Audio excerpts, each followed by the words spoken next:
Κυριακή των Αποκριών, τι καλύτερο για ένα βίντεο για τη συγκόλληση σε όλες τις επιφάνειες. Η συγκόλληση έχει 3 στάδια: τροποποίηση, ενεργοποίηση και εφαρμογή συγκολλητικής ρητίνης. Ας τα δούμε ξεχωριστά. Οι ατρόξιες επιφάνειες του δοντιού καλύπτονται από απρισματική αδαμαντίνη, η οποία είναι πιο ανθεκτική και εκεί πέρα επιβάλλεται η χρήση του ορθοφωσφορικού οξέως. Η τροχισμένη αδαμαντίνη μπορεί να τροποποιηθεί κάλλιστα με self-etching primer. Είναι αρκετό. Η αμοβολή του δοντιού αφαιρεί την απρισματική αδαμαντίνη και καθιστά τη χρήση self-etching primer ικανή για την τροποποίηση της αδαμαντίνης. Παρ' όλα αυτά, στην αδαμαντίνη η πρώτη μας επιλογή εξακολουθεί να είναι η χρήση του ορθοφωσφορικού οξέως.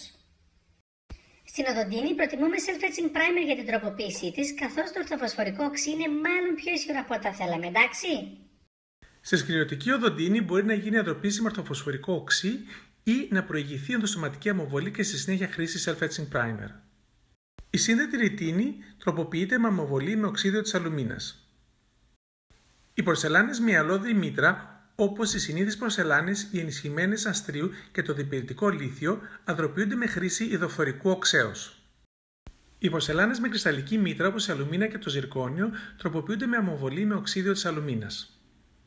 Η αδροποίηση των μετάλλων γίνεται με αμοβολή με οξύδιο της αλουμίνας. Εδώ η χρήση μεγαλύτερων κόκκων, όπως 110 μικρών, ίσως να πλεονεκτεί. Επίσης αποτελεσματική είναι η αδροποίηση βασικών μετάλλων εξωστοματικά με χρήση ηλεκτρόλυσης. Η οδοντίνη περιέχει νερό. Για τον λόγο αυτό είναι υποχρεωτική η χρήση ενός αμφίφυλλου primer σε αυτήν.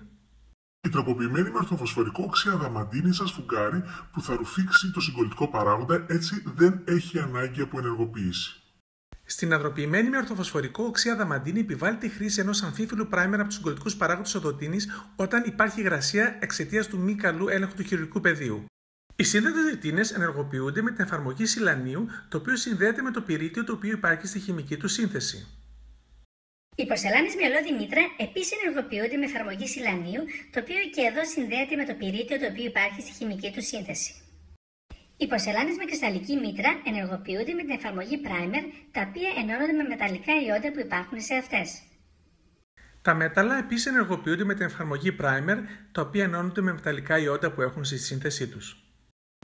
Απλά είναι τα πράγματα. Σύνθετες ρητίνες και αδροποιήσιμες με ιδοφθορικό οξύ πορσελάνες ενεργοποιούνται με χρήση σιλανίου, το οποίο ενώνεται με το πυρίτιο το οποίο υπάρχει σε αυτά τα υλικά. Ενώ πορσελάνες με κρυσταλλική μήτρα και μέταλλα ενεργοποιούνται με χρήση primer, τα οποία ενώνονται με μεταλλικά ιόντα τα οποία υπάρχουν στη σύνθεσή τους. Αν η τροποποίηση της κρυσταλλικής πορσελάνης ή του μετάλλου έχει γίνει με σιλανοποιημένους κόκκους αλουμίνας, τότε μπορεί να γίνει χρήση σιλανίου για την ενεργοποίηση της επιφάνειας. Το τελευταίο στο πρώτο άκουσμα μπορεί να σας μπέρδεψε λίγο. Δεν πειράζει, ακούστε το 1-2 φορές ξανά και μάλλον θα καταλάβετε τι εννοώ. Το σημαντικό για την ενεργοποίηση είναι να καταλάβουν ότι υπάρχουν 2 ξεχωριστές περιπτώσεις. Όταν υπάρχει ασυμβατότητα μεταξύ του τροποποιημένου υποστρώματος και της συγκολλητικής ρητίνης, όπως στην περίπτωση της οδοντίνης, τότε είναι υποχρεωτική η ενεργοποίηση. Σε περίπτωση ασυμβατότητας, λοιπόν, χωρίς ενεργοποίηση, η συγκολλητική ρητίνη δεν μπορεί να διζήσει το υπόστρωμα με αποτέλεσμα να μην επιτυχάνεται συγκόλληση.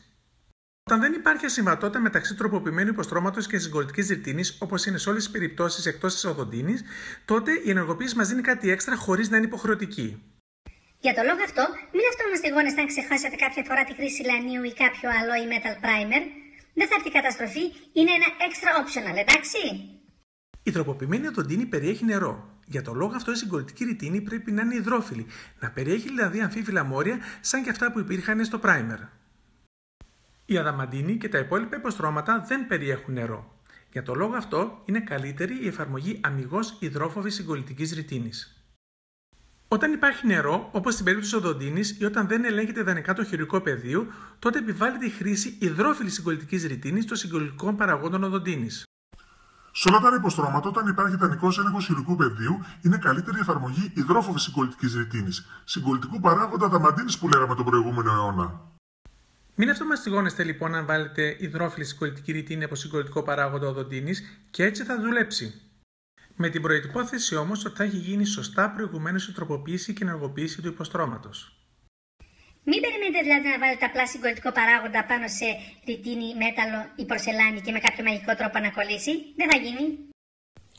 Εύχομαι να το διασκεδάσατε όπως και εγώ. Καλές απόκριες!